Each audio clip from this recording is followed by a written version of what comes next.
This is chapter 7 of The Lake. 7. The next morning is filled with excitement. It's like the kids think we're going to Disney World, not hiking. Kayla and I will be with Cora. I don't think we're trusted to take a group off into the woods alone yet. Despite being a computer map reader, I'm really okay with this. I don't remember the trails from before. Back then, I was messing around with Kayla and the other girls from our camp. The campers chow down on breakfast like they're fed only once a day. I'm sure they eat about half as much as the staff. I'm sitting at a table with Ollie and Tia. The rest have finished and gone back to the cabins. We have the night off, I say with a grin. Tia's dark eyes light up. Her hair is tied back in another sleek bun today. Oh, yes. Remember, we're going around the back of the lake tonight.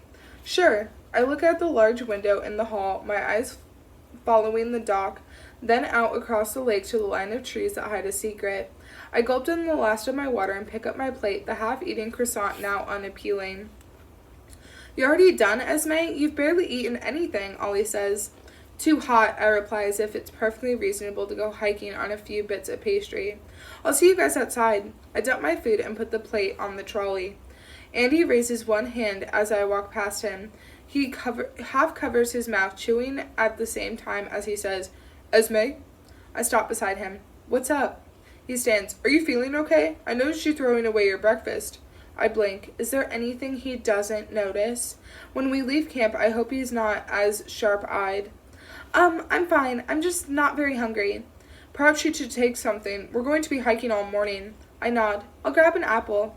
I know he said to keep an eye on the campers and make sure they're all eating enough and especially drinking enough water, but I didn't think he would be policing me too. Weird. Andy smiles and moves out of my way. I duck past and leave the hall with the Granny Smith apple in my hand.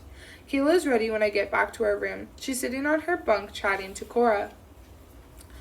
Esme, good. We were just going over a few things, Cora says, leaning against the wall. What's that? You and I will walk at the front of the group. We'll try to keep them in twos, but it doesn't always work. Kayla will be at the back. Okay. We need to check their backpacks and make sure they have the appropriate gear. A compass, map, sun hat, sunscreen, and water. If we each check bags, that would be great. I think they're ready, Kayla says, laughing and nodding toward the sudden noise in the room adjoining. Let's do it. I grab my bag and we all head into the main bedroom.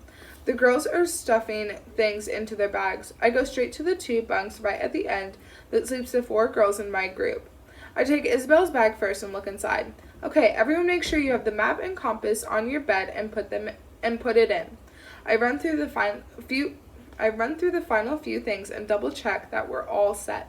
Once we're done, we meet up outside with the other groups and Andy assigns trails to us. There are 4 trails in total. I pull my cap on my head. Cora and I lead the group along the red trail. Inside the forest, there is welcome shade. The girls behind us are super excited for a little trek in the woods. Getting away from the camp for a while was one of my favorite things as a camper. It kept it exciting rather than seeing the same campsite and activities for weeks. How long have you been a counselor here? I ask Cora. She smiles. 3 full years, 1 CIT. Do you think he'll be back next year? I'm not sure yet. I am enjoying this, but the responsibilities campers have scare me a little. By the time the campers are picked up again, it won't seem scary at all. It's like that for everyone. You realize soon that the kids actively prevent themselves from starving and drowning too. Laughing, I reply, well, that's good to hear. I don't know why I worry so much. At 8, I was relatively independent and fairly good at knowing I shouldn't run toward danger. But then I got tangled up in something bad. You should definitely consider coming back next year, Cora says. You're great with the girls and they love you. It's always easy to figure out who will make it. I can tell 10 minutes after they've met the campers. Are you ever wrong? She straightens her back with pride. Nope. So you've worked with Andy a lot. I want to ask about the buttercups, but I don't want to seem nosy. And I don't want her to know that we've nicknamed them. Yeah. Andy, Mary, and Catalina have been here for years, so they have all been here before. Cool. She side-eyes me and lifts one dark eyebrow. What do you want to ask? I can tell there's something. No, yes, well, it's just that I can't figure him out, I say, stumbling over my words. Andy's cool, a little a little old school sometimes, and he loves rules. I don't think he has broken one. Ever. I nod and step over a fallen log. Ahead I see a red flag tied around a tree branch. When we get past the trail, the girls will have a go at orienteering, leading us away from the mapped out path to get back to camp. At least that's the hope. Are the other groups near us? A girl asks. Not really, we're all spread out, Cora replies. I saw someone. Cora stops and everyone else does too. I turn around with Cora and see Ava's big eyes looking up at us. What's going on? What's going on? Kayla calls from the back. What did you see, Ava? I ask. I don't like this. With a frown, Ava steps up to me. Someone in the woods. They were really far away, so I can't be sure, but I think it was a boy. It was a child? She shakes her head. No, a grown-up. They were tall. My heart sinks. Cora tells the girls to sit down and take a water break. Kayla joins us, her face full of worry. Ava, are you sure? Cora asks.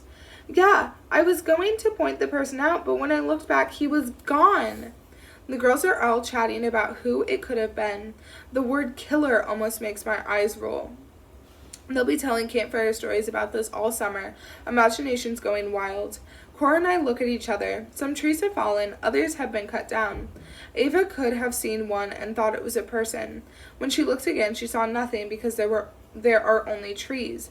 The land we're on is private. It belongs to the camp. Ava, what did the person do? Cora asks, wrapping one arm around her. Her head tilts all the way up. He was just standing there. I'm not making this up. No one thinks you are, I tell her, glancing back in the direction she said he was. I point. Do you think it could have been a tree? You see there, the tree stump with no branches nestled between the normal ones? Ava frowns as she looks. You think it was that? It could have been, Cora says. I've done the same thing. Some of the trees are cut down for firewood, which makes a few of them human size. You did the right thing telling us, though. So there's no crazy guy out there? Isabel asks. Definitely not, Cora says. All right, girls, everything is fine. The forest sometimes plays tricks on you, so remember you can come to us if you're ever unsure of anything. Let's get going again or we'll be the last team back. I might have heard Andy saying there's a surprise for the first team home. The girls leap to their feet, the madman in the forest forgotten as they try to guess what the treat will be. We've just stopped for 5 minutes to play Find the Human-Looking Tree. We might not win. Cora and I lead the girls with Kayla taking her place at the back. I look at the trees toward where Ava thought she saw something. It would be very easy to hide.